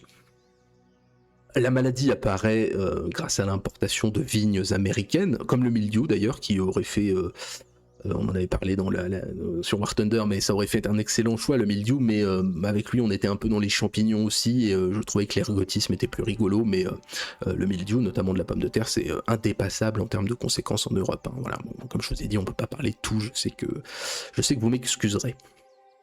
Arrive donc le phylloxéra, alors il arrive, on pense du fait de pépiniéristes amateurs et compagnie, il semble arriver, alors certes des États-Unis, mais chez nous à partir de l'Angleterre victorienne, hein, dans ce milieu du 19e. Bon, les cépages anglais, on se plaindra pas de leur disparition, et puis bon voilà, son apparition concrète sur notre territoire est sujette à débat, c'est pas si important. Il reste que la maladie va infester les vignobles de France et même du monde à vitesse grand V, hein, ça se déplace, on estime, de 30 km par an, ça se téléporte un petit peu partout, hein, bref, ce sera de France jusqu'en Mandchourie en un demi-siècle, et la crise est réelle puisque en 15 ans, c'est presque la moitié du vignoble français, 1,5 million d'hectares de vignes qui disparaît. Ça n'est qu'un début, bien sûr. On compte à l'heure actuelle, dans le monde même, hein, quasiment sur les doigts de la main, les vignes dont le plantage est antérieur à cette grande crise. La production va s'effondrer de 84 millions d'hectolitres en 1865 à 23 en 1889, et si elle repart, eh bien elle n'atteindra plus jamais ni la même surface, ni le même total. Alors vous avez ici une carte, je crois que la carte est de 1882, hein, sur les zones atteintes par le phylloxéra. On va lutter bien sûr de plusieurs façons, on va faire des premières tentatives à coups de produits sulfurés mais qui vont détruire les ceps. Et en fait, on va procéder par greffage des espèces françaises sur des plants américains résistants, près de 1 million d'hectares sur une vingtaine d'années qu'on va replanter, et là, on va solutionner le problème, puisque les plants américains, à qui on doit malheureusement le phylloxéra, se protègent aussi naturellement contre ces effets. Bon, je passe sur les décennies de recherche qui aboutissent à tout ça, on va se concentrer sur les effets, hein, c'est très intéressant, mais ça n'est pas une vidéo sur le phylloxéra. Donc si certains vignobles vont quasiment entièrement disparaître, hein, c'est le cas de celui d'Île-de-France par exemple, ça va avoir d'autres effets. Alors oui, ça peut sembler pas grand chose, mais ça va participer à la recomposition totale de la carte des vignobles, ça va participer à l'exode rural, puisque une grande partie de la main d'œuvre échoue en ville, c'est responsable aussi d'une partie de l'exil, notamment vers l'Algérie, et comme on replante la plupart des vignes, le vignoble français va complètement changer de gueule, ça va donner ce qu'on connaît, c'est-à-dire les vignes en rang sur fil de fer. Avant ça, c'est en foule, hein, c'est de la friche de vignes, littéralement. Vous avez, alors je sais pas si on voit bien, mais en plus les vendanges dans le centre, bon, c'est sans doute pas le meilleur endroit pour boire du pinard, mais ça reste correct, et effectivement, vous voyez ces vignes en friche. Et mine de rien, dans certaines régions viticoles, principalement bien sûr, hein, même dans toutes les régions viticoles de notre cher vieux continent, voire dans le monde, ça a redessiné tous les paysages que l'on connaît aujourd'hui. Ça va aussi donner lieu chez nous à l'apparition des appellations, puisque avec la crise du phylloxéra et la baisse de la production, on faisait des mélanges avec tout ce qu'on avait sous la main, hein, les fraudes vont exploser, vous en doutez, et on a les premières lois début 20e avec des délimitations, des dénominations et compagnie, des procédures d'expertise de la qualité, et on aura même ce qu'on a, hein, les appellations d'origine à partir de 1919. Bien sûr, les paysans étant des paysans, ils seront pas contents de ne pas pouvoir écouler leur vinasse empoisonnée non prestigieux aux consommateurs, et de l'autre côté, les bénéficiaires d'une appellation seront pas contents que d'autres paysans essayent de pas crever en pouvant vendre leur production. Ça va entraîner d'énormes troubles publics dans le monde viticole, notamment, principalement en tout cas dans le sud-ouest et en Champagne. Et du coup, avec la fin de la crise, on va se retrouver avec une surproduction et un effondrement des prix. Alors pour le classement, bougez pas. Alors, le phylloxéra, hop, ça va tout en bas, bien entendu. C'était plus pour la culture générale qu'autre chose, à part si vous êtes alcoolique, bien sûr. Mais ça n'est pas complètement rien non plus. On n'est pas passé loin, réellement, de l'extinction d'une partie de notre patrimoine. Au-delà de la France, on estime que c'est des 2/3 au 9/10 des vignobles européens qui ont été détruits. Alors, replantés par la suite, mais détruits à la base. Il y a des endroits où on a vraiment changé de culture, on a arrêté la vigne. Voilà, bon, le phylloxéra, du coup, c'est une sorte d'insecte musulman. Mais il faut mesurer voilà, l'ampleur des destructions, ça a coûté des milliards et des milliards. C'est probablement la plus grande crise agricole du 19e dans un pays agricole. Bon, après, ça ne reste que du matériel, et puis on s'empinard, on arrive encore à survivre. Enfin, difficilement pour ceux qui le produisent, mais vous avez compris l'idée. Aujourd'hui, le phylloxéra, ça a une importance secondaire, même si, il faut savoir, on n'a toujours aucun moyen de lutte réelle contre. Hein, on plante en terrain sablonneux. Et en fait, la solution définitive qu'on a trouvée, qui est toujours d'actualité, c'est d'avoir un porte-greffe, donc un plant dans le sol, issu des vignes américaines, ce qui n'interfère pas avec le développement des raisins, Dieu merci, puisqu'au début on faisait des hybridations, mais boire du vin à moitié américain c'était dégueulasse, et en plus les hybrides n'étaient pas spécialement plus résistants. Et donc on a fait ça, le porte-greffe, quasiment partout en France. Alors ça a quand même entraîné des débats sur la qualité de ce qui était maintenant produit, mais in fine, déjà il y a toujours du très bon vin, mais au-delà de ça, la question ne se pose pas, puisque sans porte-greffe américain, on aurait tout simplement plus de pinard. Voilà, c'est l'Amérique quoi. Hein. En gros, l'Amérique c'est créer le problème et puis créer la solution aussi en même temps. Il n'empêche que ça reste une crise alimentaire, une crise d'un produit agricole. Donc on la laissera où elle est, tout en bas. Alors voilà pour ce soir. Alors comme vous avez pu le voir aussi dans ce classement, il n'y a personne en haut pour le moment. Alors je vous rassure tout de suite, il y en aura. On a des choses encore absolument incroyables qui vont arriver, des choses inconnues aussi j'espère, des choses qui vous intéresseront. Donc voilà, on est loin d'en avoir fini avec nos catastrophes naturelles. Pour ce qui est de la suite de notre semaine, vendredi, il faudrait que je relance un petit peu les gens, on devrait partir sur du GeoGuessr. Dimanche, on recommence tranquillement une petite vidéo littéraire, mais c'est sur Pastoureau, c'est sur les couleurs, donc ça va être calme.